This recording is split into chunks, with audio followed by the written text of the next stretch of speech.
This this is the last like ER question, and then after that, I do want to talk about you because I think it's heavy, right? But uh, as an ER nurse, right? You are dealing with like just so much all the time, and you saying that you have to have stuff outside of work to take care of yourself, right? To something that you can to help release all of that stuff. And I made a Facebook group, and it's called Nurses Are Human Too, because I think that all of us really forget sometimes that it's okay to not be a nurse, right? When you get home and you take your scrubs off, you don't need to be a nurse that minute, that hour, that you're done. Like, relax. You can do you for a hot second. You don't have to think about that. I know it's stressful. Did I forget to document? Did I give a report right? Did I leave the page? Whatever the situation is, you can relax and you can remember that you are a human and you were a human first before you became a nurse. So Nyssa, tell me and the people, what do you do outside of nursing to feel better about yourself? What do you do to let all of that go? That's a good question.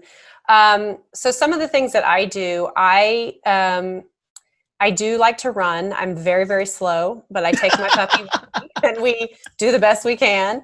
I'm a novice hiker. I feel like getting out into nature where you don't have cell service and you're by yourself. My puppy comes with me for that too. What's his or her name? Gus. Gus The lab. I love it. You can see him. He's right here by me. Oh, Gus. He's a chunker. Yeah. He's here. Here he is. Hi, Gus. Yeah, he's my buddy. So we, I was talking about you. So he is, he doesn't care if I've had a good day or bad day. He's going to go wherever I ask him to go. So that's nice. I do yoga. I will tell you that I'm terrible at the end part of yoga where you're supposed to empty your mind and just be still and be quiet. That's the opposite of what's going on in my mind all the time.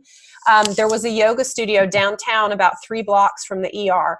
And I had to quit going there because I would be doing yoga and I would hear sirens go by and I would be like, oh, are we understaffed? Is everybody ready? I wonder what that is. Is that a trauma? I wonder and I was like, okay, I can't get on my Zen here. I got to go across town to a different yoga studio. A million people have told me, not necessarily nurses, but a lot of people have told me about the benefits of meditation. And I am the worst failed meditator in recorded history. I've tried and tried and tried, and I just can't do it. I just can't empty my mind. And what I have found is that ER nurses don't laugh when I say this, this is real life.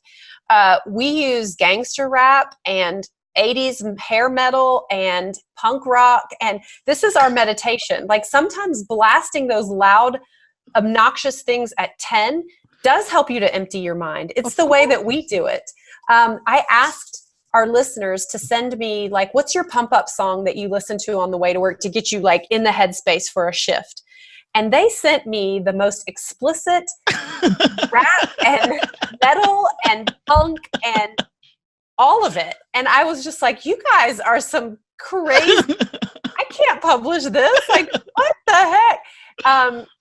But there's something to that. There is something about turning it up loud to 10 to empty your mind and get you in that space. But it's a different kind than that quiet, still meditation type. So I call it ER meditation by gangster rap.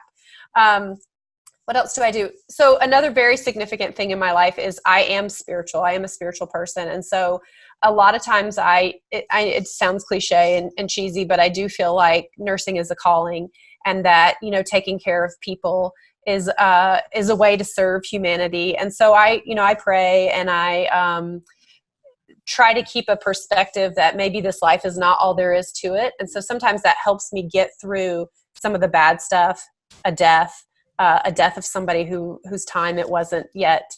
So I do rely on that quite a bit. And what else? And then, honestly, the podcast where we get together and talk about all the things that ER nurses are feeling. I mean, we do some clinical stuff, but mostly it's about navigating the culture of the ER. And I love, love, love it when people tell me, I thought I was the only one that felt this way. And then I heard your episode on X, Y, or Z. And I realized that I'm not the weirdo, that this is a normal thing that we think or feel. So that's a huge outlet for me. I love it. I love all of those things because yes, sometimes you need to turn it up to 10. Sometimes you need to go to the church, the mosque, the temple. Sometimes you need to go on a hike. Sometimes you just need your dog to cuddle up next to Sometimes you need you. puppy therapy. Exactly. You need it. You need it all. And then that's why I started that Facebook group, just because it's so easy to just give 110% of yourself 24/7 to the hospital, to your unit, to the ER, to whatever the situation is. You can forget really easy that you need to take care of yourself, because the self-care is the best kind of care. Because if you can't take care of yourself, you can't take care of nobody else.